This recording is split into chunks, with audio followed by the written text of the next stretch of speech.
Hola, bienvenidos a Cine Esperanzas, el show de los cinéfilos cuarentones, en el que un par de señores que no sabían cuánto debía el libro vaquero al cine de samuráis los reta a mantenerse despiertos durante los siguientes minutos, en los que vamos a parlotear sobre Los 7 Samurái de Akira Kurosawa.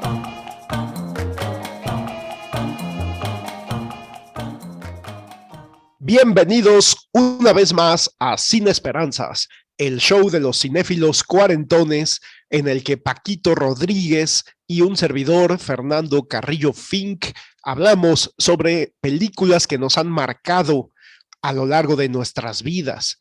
Y el día de hoy vamos a hablar de una película que ha marcado muchísimas vidas durante ya más de medio siglo, durante ya casi 70 años. Una película que hasta miedo me da presentarla porque es de las películas, obras maestras que hemos hablado en este podcast. Pienso que es de esas que son doblemente maestras, doblemente obras maestras. Es decir, un mega peliculón y que además es un mega peliculón que tiene muchos años que no veo. Yo pienso, quizá es una película que he visto 2 o cuando mucho 3 veces en mi vida, pero pienso que es una película que amerita muchos visionados más. Es una película que no tiene límites en cuanto a lo que se le puede apreciar, lo que se le puede apreciar y lo que se le puede disfrutar.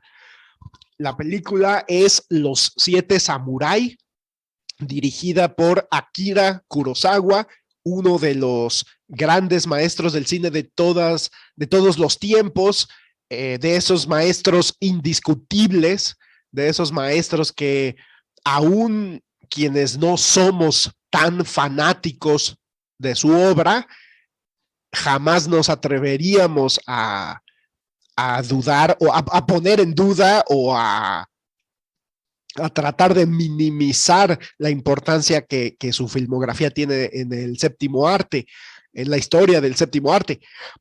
Akira Kurosawa nació en 1910 y murió.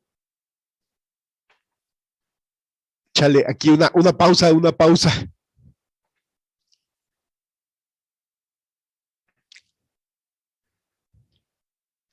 Chido.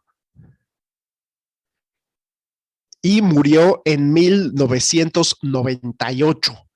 Dejó una obra monumental.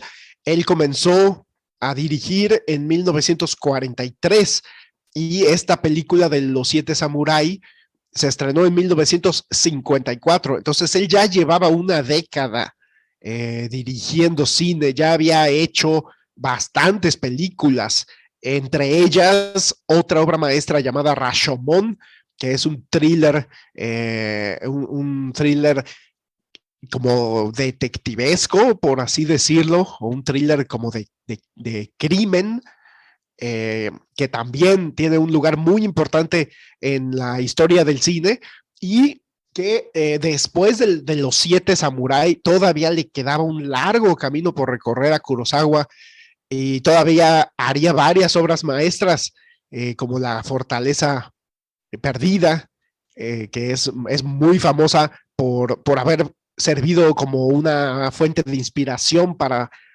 Star Wars.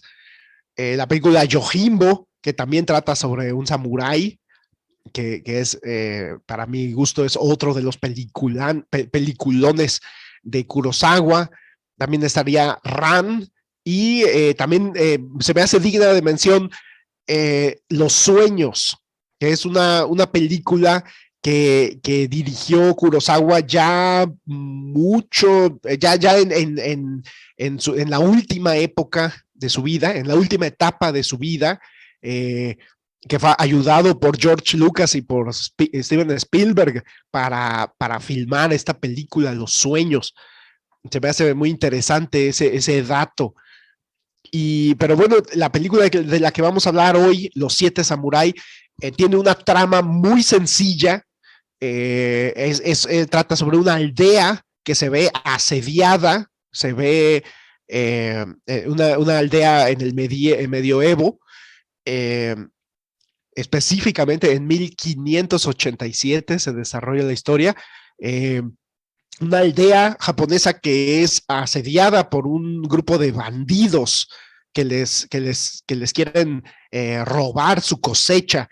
Entonces, estos aldeanos se ven en la necesidad de contratar quienes les ayuden, contratar guaruras, contratar protección, y entonces lo que optan por contratar es a estos que les llaman ronins. Los ronins son o eran samuráis que habían perdido a su amo, samuráis sin amo, samuráis que andaban como vagando, que ya sea porque su amo se murió o porque a lo mejor cometieron un error fatal y cayeron de la gracia del amo, y y entonces se convirtieron en ronins.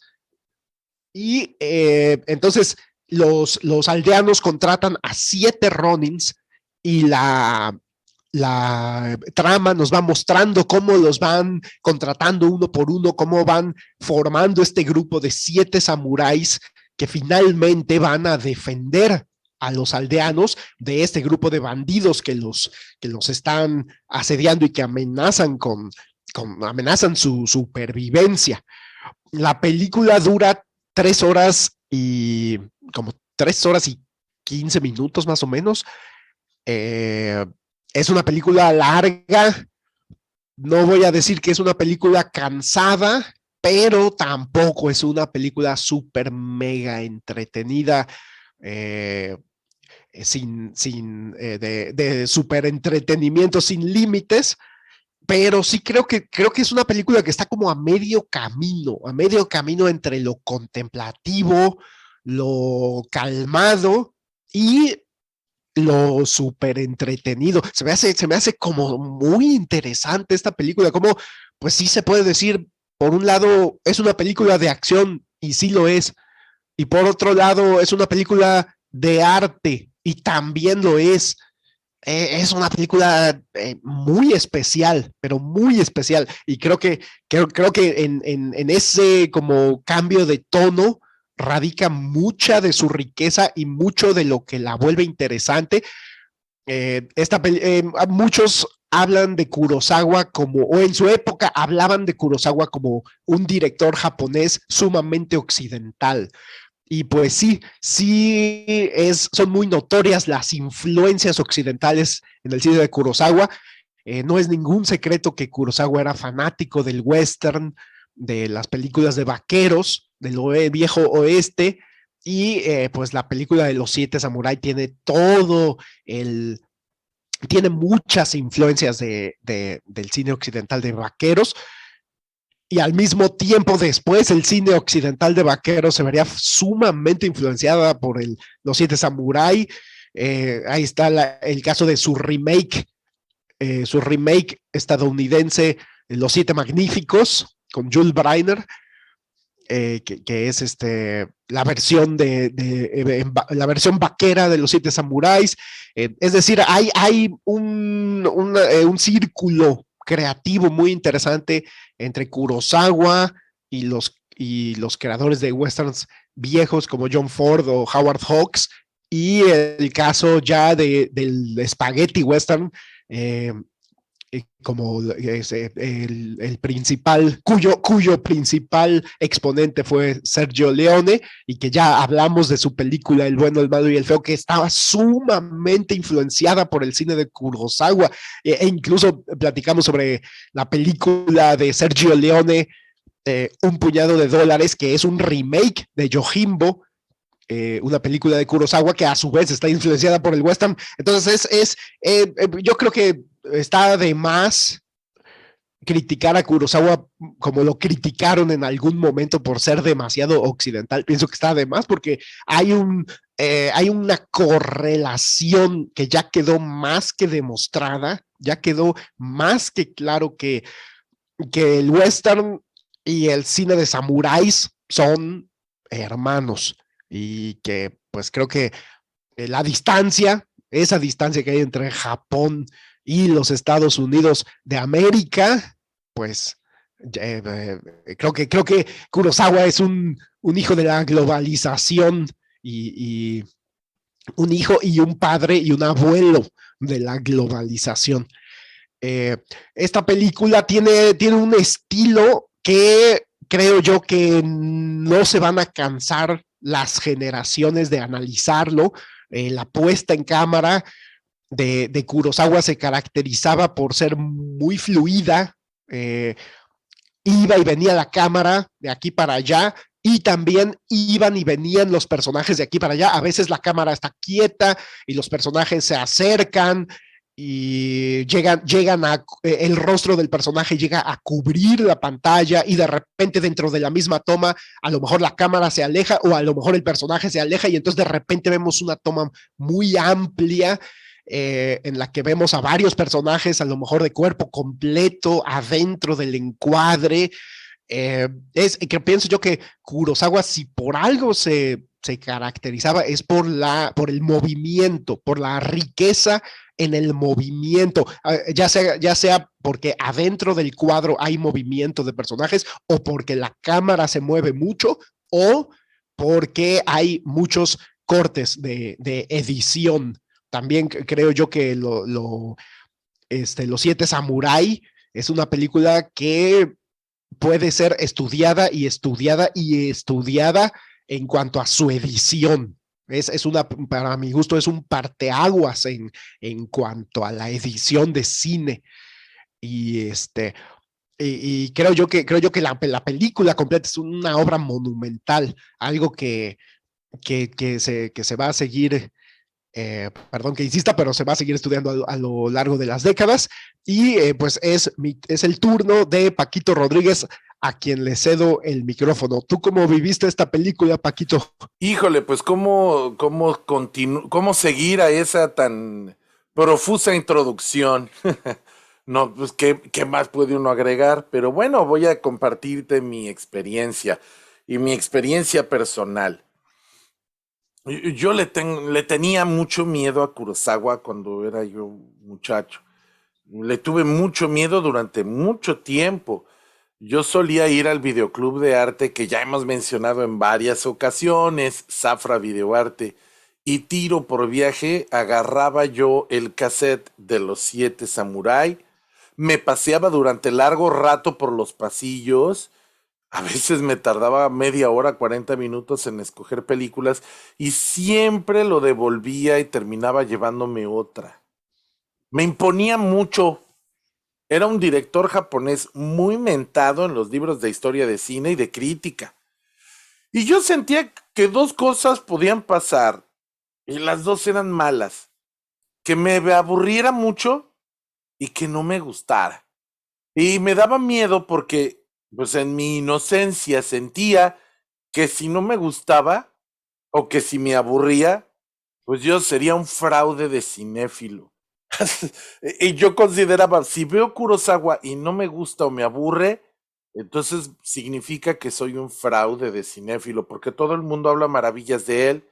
Un día, no recuerdo cuándo, ya estaba grande, más de 20 años de edad, probablemente después de la carrera, cuando finalmente decidí agarrar el toro por los cuernos y la vi. La experiencia fue más que grata. Y no lo digo por Villamelón. Sinceramente me la pasé muy, pero que muy bien. Sorpresivamente bien. Porque además es una película que dura casi 4 horas. Esta cinta es una historia que apunta a varios ejes. Por un lado, el papel del samurái como defensor de los débiles. Si la historia de Kurosawa, la historia que Kurosawa originalmente quería filmar, era un día en la vida de un samurái. Al final acabó apoyándose más en el tema del honor. El director combina lo pintoresco, lo bucólico, con lo dramático, con una maestría que lo caracterizó durante toda su carrera. Akira Kurosawa, y esto lo digo con prudencia porque yo no he visto toda su filmografía, si acaso sus películas más importantes, es un director que se apoya en lo visual, y vaya que es muy visual, pero para darle credibilidad a sus actores. Sus guiones funcionan porque su trabajo con los actores es impecable. El gran Toshiro Mifune, y nunca he usado la palabra gran tan merecidamente como aquí, en el papel de Kukichio, es un ejemplo claro, porque el director que lo había contratado para otro papel originalmente, creó un nuevo personaje y le dio libertad de improvisación porque sentía que la historia necesitaba romper con la solemnidad, con la sobriedad de estos 6 Ronins, de estos 6 samuráis, y el actor cumplió. Esa película no sería la misma, vaya, desde el título, no tendría el mismo título ni sería la misma sin el trabajo de Toshiro Mifune. En mi investigación para este programa, encontré comentarios que le atribuyen a esta película el establecer el tema de la búsqueda y conformación de un equipo de héroes para realizar una misión. Parece que, si no es la primera, al menos fue la que estableció las bases o los lineamientos que se siguieron desde ahí. Como les dije antes, el cine de Kurosawa no es lo que cuenta, sino cómo lo cuenta a través de sus actores.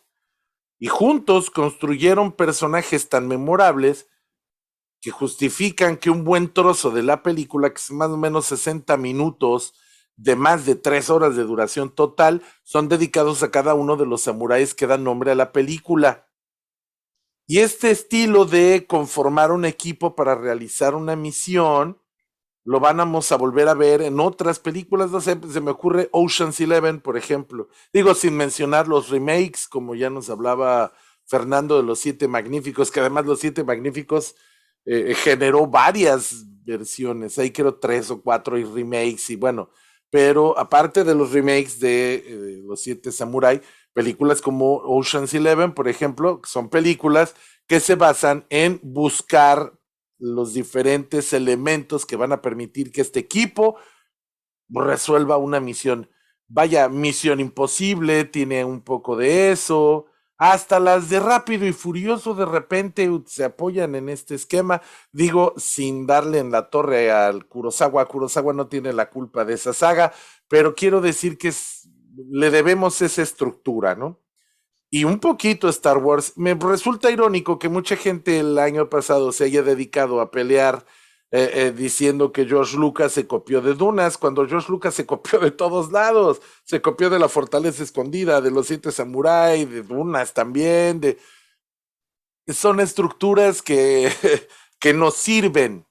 Son estructuras que nos sirven a los narradores para narrar historias nuevas. No exageremos, no nos rasguemos las vestiduras. El compromiso de este autor, de Kurosawa, es total. A él le cancelaron el proyecto varias veces porque se extendió y se salió de presupuesto muchas veces. Y cada vez que le cancelaban el proyecto, Kurosawa se iba a pescar con la confianza de que, habiendo invertido ya tantísimo dinero en su proyecto, era muy probable que esa cancelación fuera definitiva. Y tuvo razón, porque creo que lo cancelaron 3 veces y 3 veces regresó a seguir filmando y terminó y salió la película. Es una cinta que trasciende tiempo y culturas, es una cinta flexible en su perspectiva del mundo, porque nos da una visión de un Japón feudal, de la visión del honor, la visión del propósito asiática, muy japonesa, pero al mismo tiempo es una visión que se puede adaptar a cualquier cultura, porque son temas, son tópicos que podemos ver en todas partes.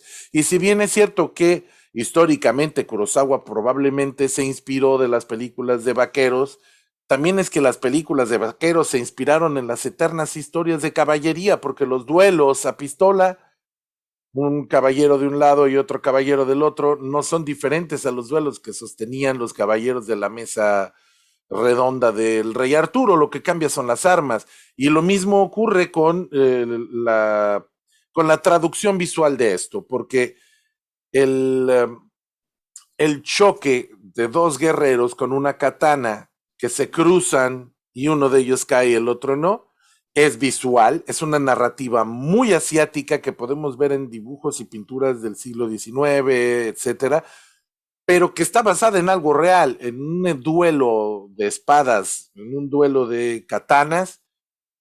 El que se equivoca se muere. No hay choco, choco, choco, finto, choco, choco, choco, como vemos, por ejemplo, en Star Wars, ¿no? Aquí es un golpe y el que falló es el que se murió.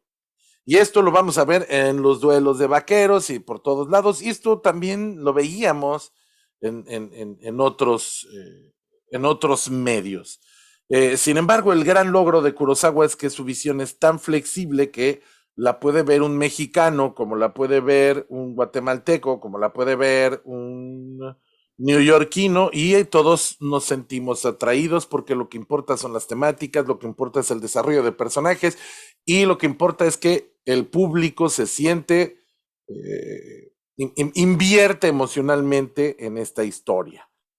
Vaya, al final la pudieron adaptar a los vaqueros y la pudieron adaptar al mundo de los insectos.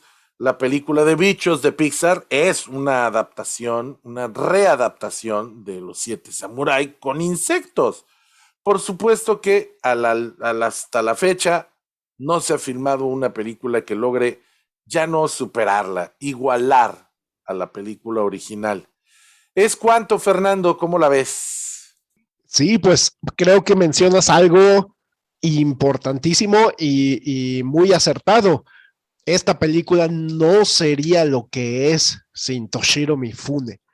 Su actuación le da humor a la película, le da dinamismo a la historia, y es una actuación que queda ya valga la redundancia, en la historia del cine. Creo que Toshiro Mifune, en buena medida, su carrera es definida por este personaje.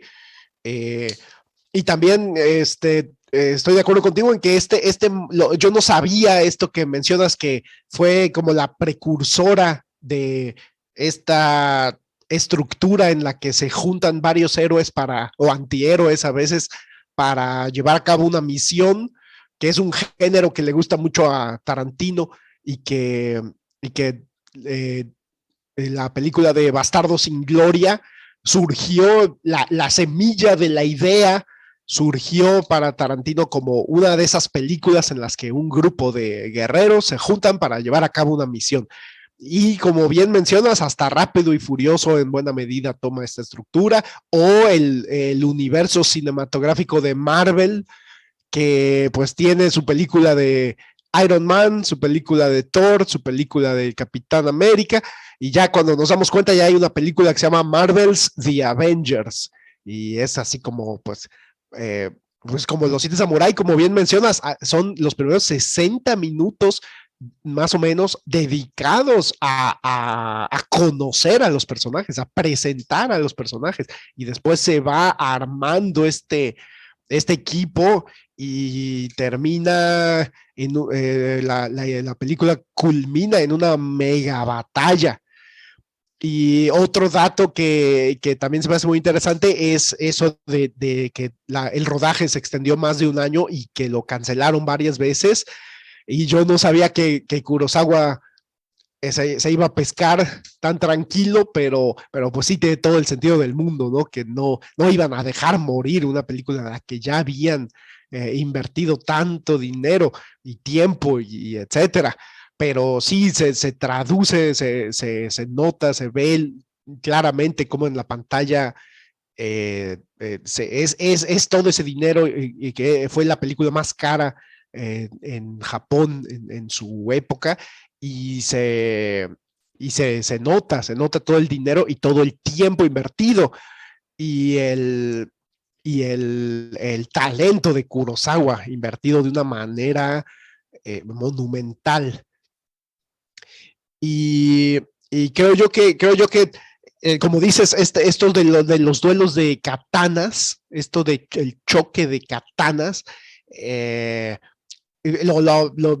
su influencia llega hasta, como bien mencionas, los duelos del oeste, de balazos, y lo acabamos de ver ahorita en un capítulo de la serie de El libro de Boba Fett de Star Wars, y acabamos de ver un duelo que hace homenaje a Kurosawa, que hace homenaje a Sergio Leone, de balazos, como dices, un momento breve y contundente. El que se equivoca muere. Y vemos otro ejemplo de este tipo de duelo en la película de Kurosawa conocida como Sanjuro, que es la secuela de Yojimbo.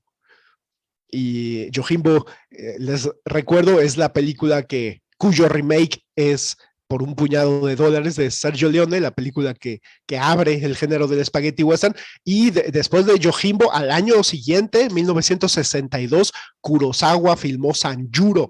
Y esta película no me parece grandiosa, pero sí creo que tiene una secuencia de un duelo de katanas que es espectacular por su manejo del silencio y por su manejo del desenlace súbito. Me parece un peliculón, perdón, una gran escena. Me pareció una gran escena. Excelente ese duelo de katanas de Sanjuro. Es el que me viene a la mente cuando mencionas esto. Y algunos comentarios finales, Paquito. No, pues fíjate que aprovechando que estamos precisamente hablando de inspiración, de copia, de todo esto, un tema que he estado reflexionando recientemente es ese, ¿no? Todos tomamos de todas partes elementos que copiamos y que reestructuramos y reconstruimos. No tenemos realmente ya nada nuevo que contar, sino tenemos maneras nuevas de contar lo que ya se ha visto antes. No hay historias nuevas porque no las puede haber, porque el drama es limitado. Los elementos dramáticos son limitados porque se basan en nuestros sueños y deseos humanos que poco o nada han cambiado desde que vivíamos en las cuevas, ¿no? De comer, reproducirnos, dormir, vaya, el miedo a la muerte. Son temas tan elementales que pues, se puede decir lo que se tenga que decir de ellos y lo seguiremos haciendo durante mucho tiempo. En tiempos recientes, precisamente en esta serie de la que nos habló Fernando, The Book of Boba, hubo una secuencia en la que Luke Skywalker pone frente al que cariñosamente llamamos Baby Yoda, a Grogu, le pone una armadura de Beskar que le envía su protector mandaloriano, que es el que le da nombre a la saga, a la serie de donde surgen estos personajes. Y por el otro lado tiene un lightsaber, una espada de luz que procede del maestro Yoda. Y lo pone a elegir y todo el mundo dijo, bueno, no, me refraso, hubo quienes dijeron, el Book of Boba plagió una película japonesa y acusada de plagio. No, la escena naturalmente es un tributo muy evidente, no es un plagio, sino una cita muy evidente a una película japonesa que se llama Lone Wolf and Cub, o sea, lobo solitario y cachorro. No me sé el nombre en japonés, por eso lo digo en inglés. Disculpen ustedes la pedantez. Que de hecho esa película está basada en una historieta, en un cómic japonés, en un manga del mismo nombre. Y la escena es muy similar, pues no es muy similar, es idéntica porque es una cita. Y realmente lo que vemos por todos lados son elementos dramáticos que hemos visto antes, y si tienes la suficiente el tiempo, el tiempo libre para ver suficiente material, te vas a dar cuenta que poco a poco se empieza a volver más difícil ver cosas que nunca habías visto.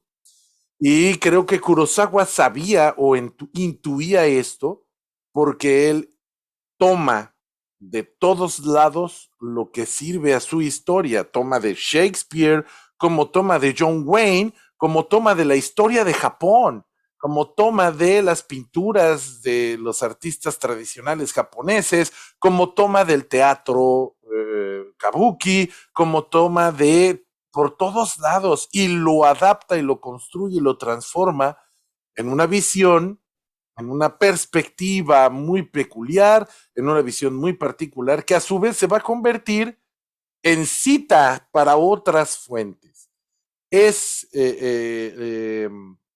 Kurosawa un director que tuvo la visión de que el futuro era la multiculturalidad, que el futuro era la globalidad y la aldea global, y a su vez reconocía sus raíces y honraba sus raíces.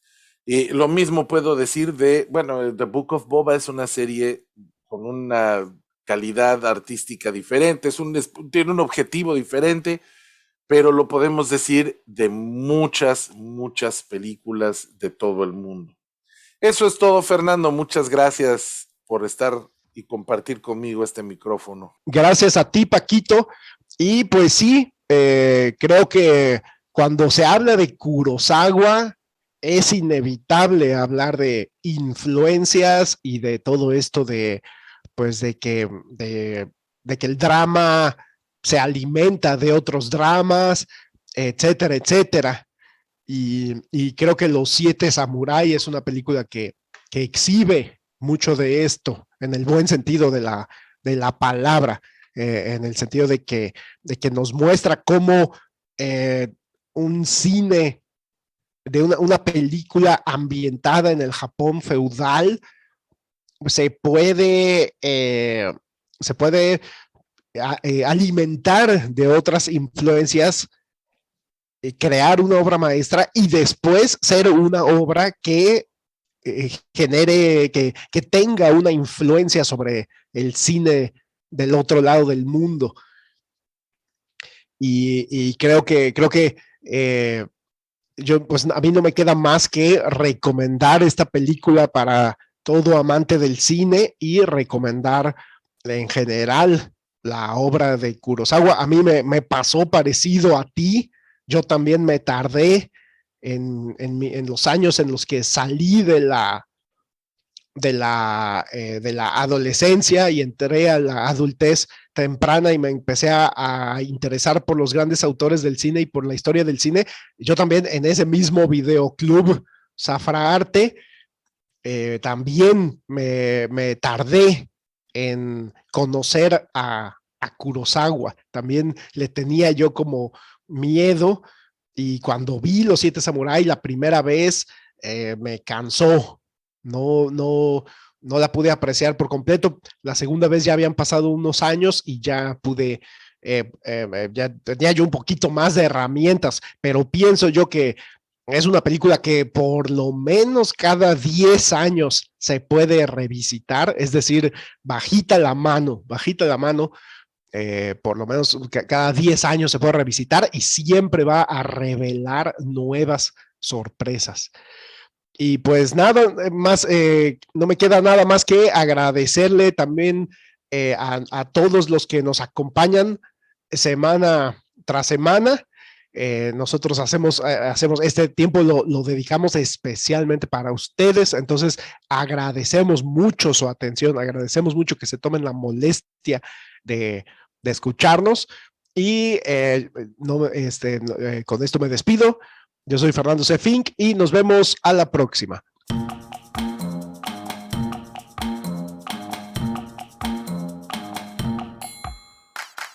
Esto fue Sin Esperanzas, el show de los cinéfilos cuarentones, con Fernando C. Fink y Paquito Rodríguez. Puedes escucharnos en nuestra página de Facebook, nuestro canal de YouTube y ahora también en Spotify. ¡Hasta la próxima!